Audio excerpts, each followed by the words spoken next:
આગળ વાત કરીએ તો રાજકોટના સ્ટોન કિલરનો સ્કેચ પોલીસે જાહેર કર્યો છે। સ્ટોન કિલર શખ્સની માહિતી આપનારને પોલીસે ઇનામ આપવાની પણ જાહેરાત કરી છે।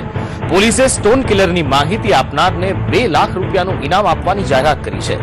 ગત 2 જૂનના રોજ માવડી વિસ્તારમાં સ્ટોન કિલરે હત્યા કરી હતી।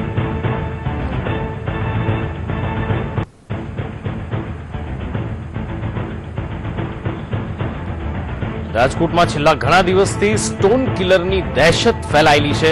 આ સ્ટોન કિલર દ્વારા અત્યાર સુધીમાં રાજકોટમાં 2 હત્યાઓને અંજામ પણ આપવામાં આવ્યો છે। જો કે એક વ્યક્તિ આ સ્ટોન કિલરના હાથમાંથી બચી પણ ગયો હતો।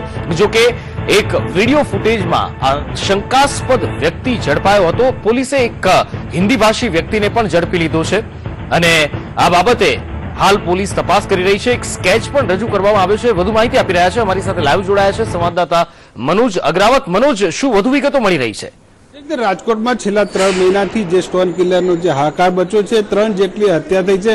પોલીસે તમામ જે દિશામાં તપાસ હાથ ધરી છે, પરંતુ સ્ટોન કિલરનો જે ભેદ ઉકેલી શકાય, જે ક્લુ ઉકેલી શકાય તે હજુ સુધી મળ્યો નથી। જગ્યા જગ્યા પર તેમણે દરોડા પાડ્યા છે, છતાં પણ હજુ કોઈ સફળતા હાથ લાગી નથી। એક શંકાસ્પદ વ્યક્તિને જે પૂછપરછ કરવામાં આવી છે, જો કે પૂછપરછમાં હજી કોઈ ચોંકાવનારી માહિતી મળી નથી। ત્યારે હવે પોલીસે એક સ્કેચનો આશરો લીધો છે અને સાથોસાથ ઇનામની પણ જાહેરાત કરી છે। ભૂતકાળમાં પણ આ પ્રકારના કેટલાક જે પેચીદા કેસ જે ગુજરાત પોલીસ પાસે આવ્યા હતા, ત્યારે આ પ્રકારની ઇનામોની જાહેરાત કરવામાં આવી હતી। અમદાવાદ બોમ્બ બ્લાસ્ટમાં પણ આ પ્રકારના જે સ્કેચ જે જાહેર કર્યા હતા અને તેમાં પણ ઇનામ જાહેર કર્યા હતા। જો કે જે રીતે સ્ટોન કિલરની હત્યાનો મામલો છે, ત્યારે પોલીસે પણ હવે આ સ્કેચનો સહારો લીધો છે। સાથોસાથ 2 લાખ રૂપિયાનું ઇનામ જાહેર કર્યું છે।